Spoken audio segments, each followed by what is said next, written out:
Well over 2 weeks have passed since I recorded my last YouTube episode, so I'd like to comment briefly today on two themes that haunted me considerably over the past fortnight. The first one: I don't pretend to be an educator or an academic, since I've only briefly taught pupils and students twice in my life.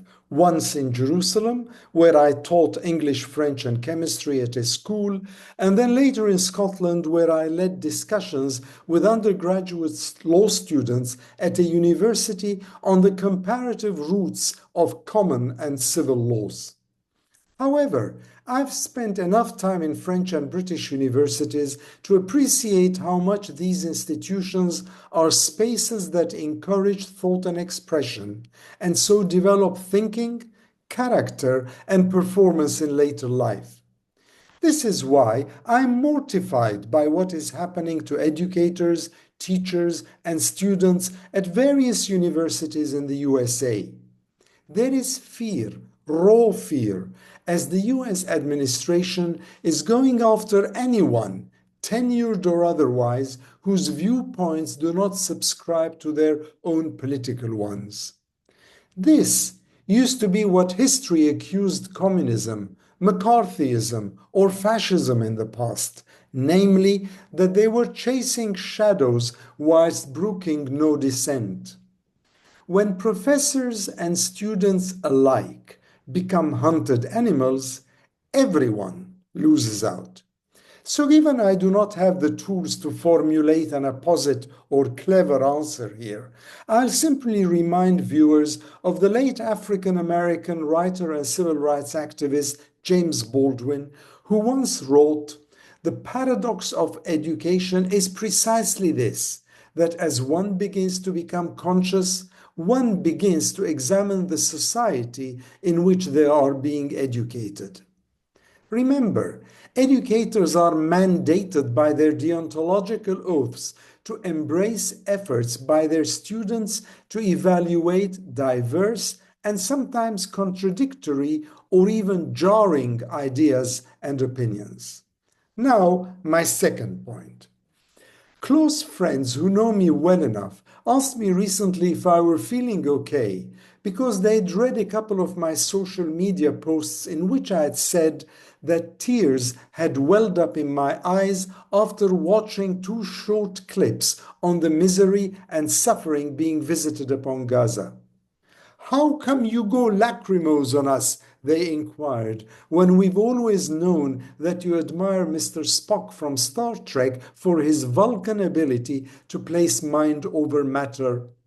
Well, the answer is quite simple, to be sure.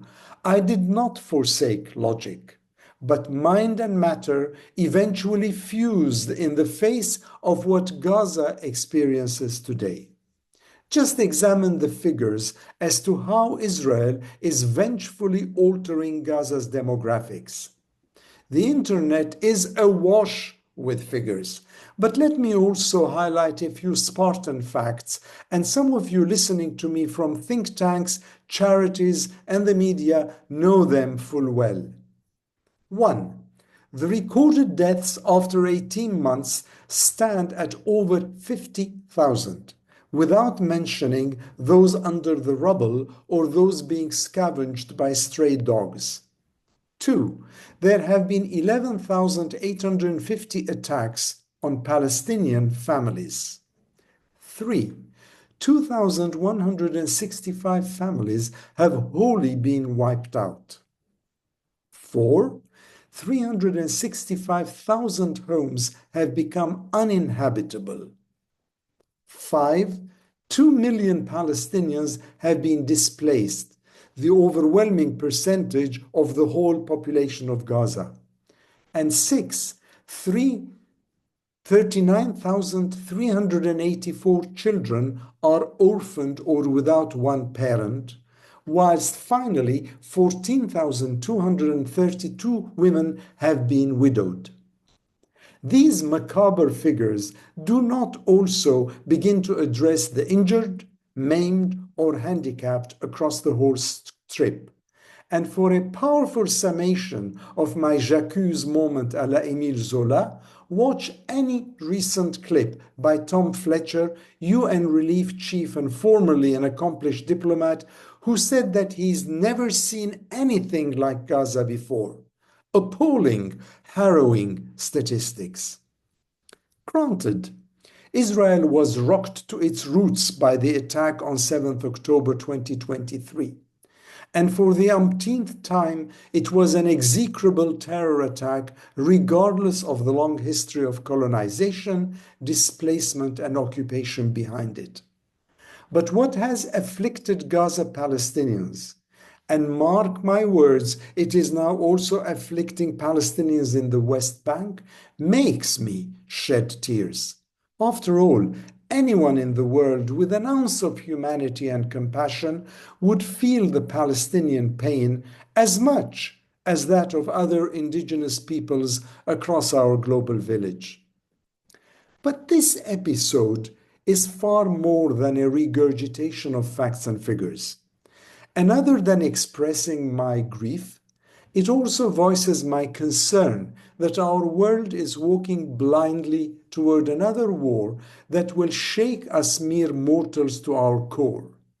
In my assessment, if we continue politicking in the way we have so far, the doomsday clock would probably put us at 5 minutes to midnight. And those 5 minutes would make a world of difference for the future. Not my future, mind you, but that of the younger Z and A generations after me, say my nieces and nephews.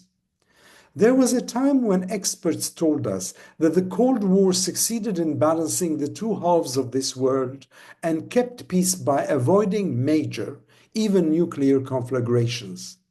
Now, the bilateral has yielded to the multilateral, and Gaza is one example of how we might end up facing another nightmare scenario. Mark my words again, Gaza is a hapless canary in a coal mine. I speak to Arabs and Europeans alike, and many of them are deeply concerned that the world has gone awry and will sooner or later rendezvous with another apocalypse. So real leadership must come to the fore. Absent the Americans, the Russians, and the Cold War, Europe and the Arab world should come together, both. Put their differences aside. Italy with France, Algeria with Morocco, the UAE with Libya, Hungary with the EU, and work toward win-win rather than win-lose or even transactional solutions. And Gaza is a good starting point. Use your leverage, economic, financial, moral, political, and tamp down these bushfires before they engulf us all. This is my humble message today. And if the powers and principalities of this world think that I'm off my rocker, then remember, starting a war is far easier than ending one. A Palestinian woman reminded listeners recently in her heart-rending appeal that we are all human beings. Indeed, we are, and reality should trump theory every single time.